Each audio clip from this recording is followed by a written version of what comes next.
The first knockout of Mike Tyson that propelled him to worldwide fame was against Trevor Berbick on November 22, 1986. This fight was notable not only for Tyson's victory but also for how the knockout unfolded. Tyson, at just 20 years old, entered the ring at the Las Vegas Hilton with the determination to avenge Muhammad Ali, who had been defeated by Berbick 4 years earlier. Tyson came in undefeated, with an impressive record of 25 out of 27 fights won by knockout. From the start, Tyson displayed his characteristic aggressiveness. In the first round, he landed a powerful right to Berbick's head, who was cornered and unable to respond to Tyson's quick combinations. As the bell rang, Tyson returned to his corner relaxed, while Berbick tried to catch his breath. The second round was a showcase of Tyson's power. Berbick fell and got back up, but referee Mills Lane counted to 7. After taking more punches, Berbick tried to rise, but his body didn't respond properly, falling repeatedly. Finally, the referee hugged him to prevent him from continuing his erratic walk, ending the fight and marking the beginning of Tyson's legend as the youngest heavyweight champion in history. This knockout not only meant the world title for Tyson but also marked the start of a new era in boxing. Tyson continued his career, proving that this victory was no fluke, and later also won the belts of the World Boxing Association and the International Boxing Federation. His career ended with a record of 50-6, with 45 knockouts. This moment was a turning point that showed the world the power and technique Tyson possessed, and how these attributes led him to become one of the greatest boxers in history. The second knockout that cemented Mike Tyson's legend was against Michael Spinks on June 27, 1988. This fight was one of the most anticipated in boxing history, as Spinks was the linear champion and Tyson the undisputed heavyweight champion. That night in Atlantic City, the air was charged with anticipation. Spinks, undefeated until then, was seen as the only man who could challenge Tyson's dominance. However, what followed was a display of power that left the boxing world breathless. Tyson burst from his corner with the ferocity of a hurricane. Spinks tried to keep distance, but Tyson cornered him. With a combination of speed and precision, Tyson threw a series of punches that penetrated Spinks' defense. A left hook followed by a right uppercut was all it took. Spinks fell to the canvas, and although he tried to get up, it was clear the fight was over. Only 91 seconds had passed, and Tyson had reaffirmed his place at the top of the boxing world.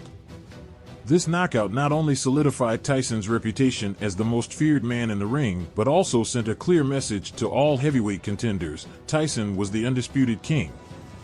The fight against Spinks is remembered not only for its brevity, but also for how Tyson demonstrated mastery of strategy and intimidation. The third knockout that marked Mike Tyson's career was against Larry Holmes on January 22, 1988. This fight was not only a clash of generations, but also a confrontation between two very different styles in the ring. Holmes, a living legend and former heavyweight champion, came out of retirement to face the young Tyson. With a career spanning over a decade, Holmes had defended his title multiple times, but this time he faced a Tyson at his peak, full of vigor and with an unstoppable streak. The fight started cautiously for both fighters.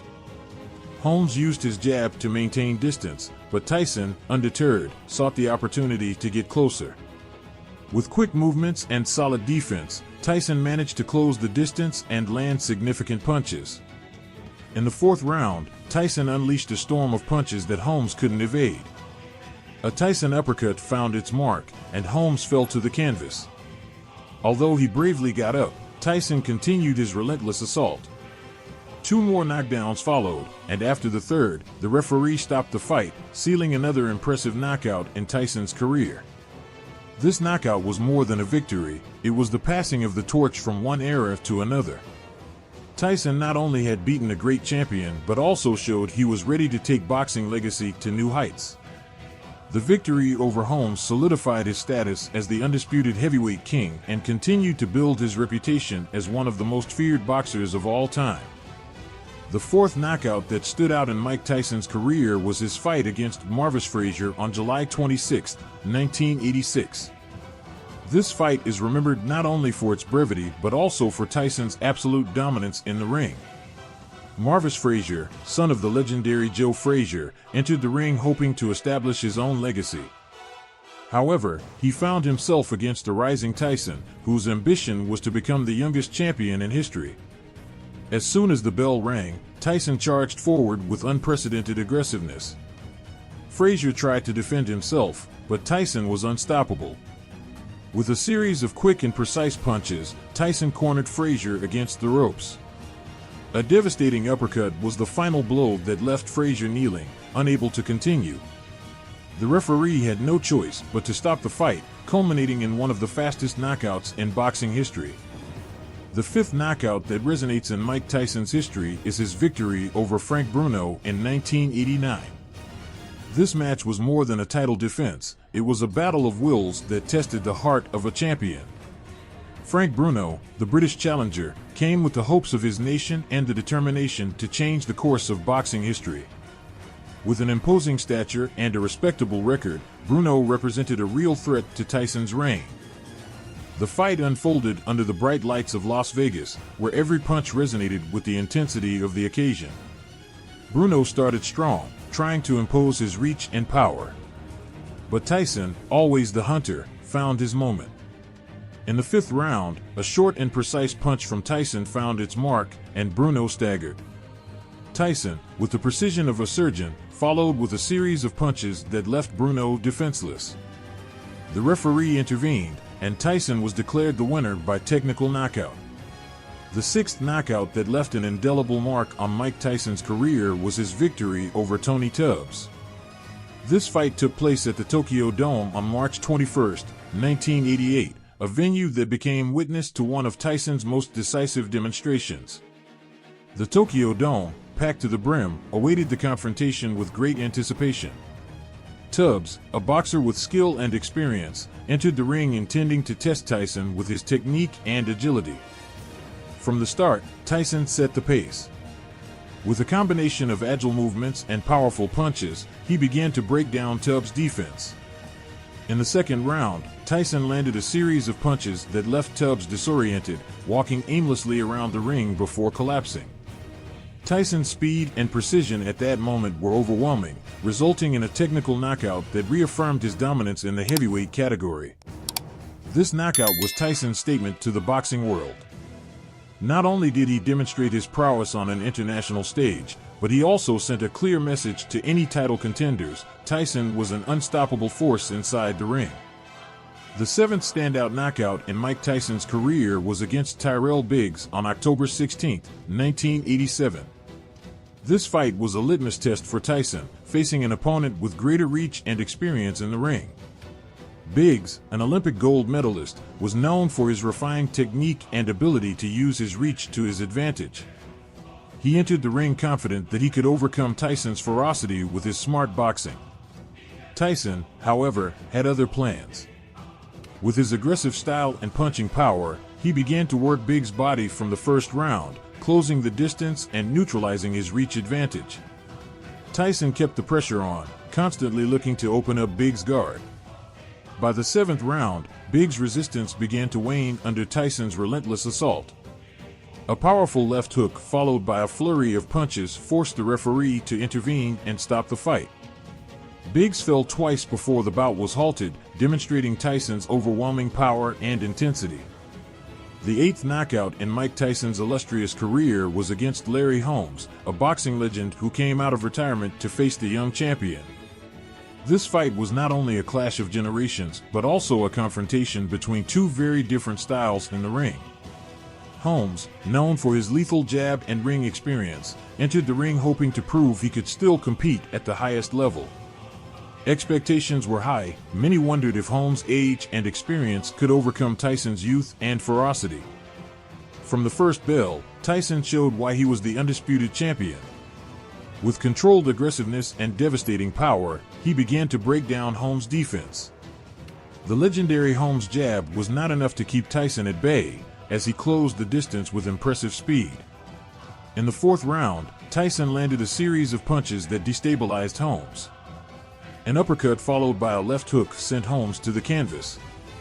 Despite his efforts to get up and continue, Holmes fell two more times under Tyson's barrage. Finally, the referee stopped the fight, confirming Tyson as the undisputed winner.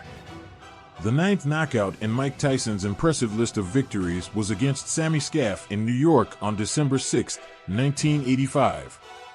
This fight stood out not only for Tyson's victory but also for how it was achieved.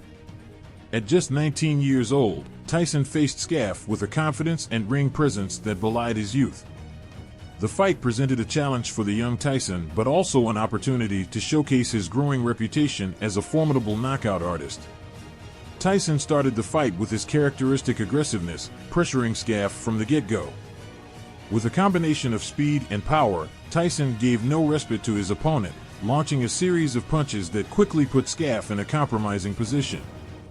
In an impressive display of his punching power, Tyson landed a series of punches culminating in a devastating blow to Scaff's nose, causing visible bleeding. The referee intervened to stop the fight just 69 seconds into the first round, sealing Tyson's victory with a technical knockout. The 10th knockout in Mike Tyson's career that captured the world's attention was his victory over Carl "The Truth" Williams on July 21, 1989. This fight demonstrated Tyson's ability to face boxers with varied styles and still impose his will in the ring.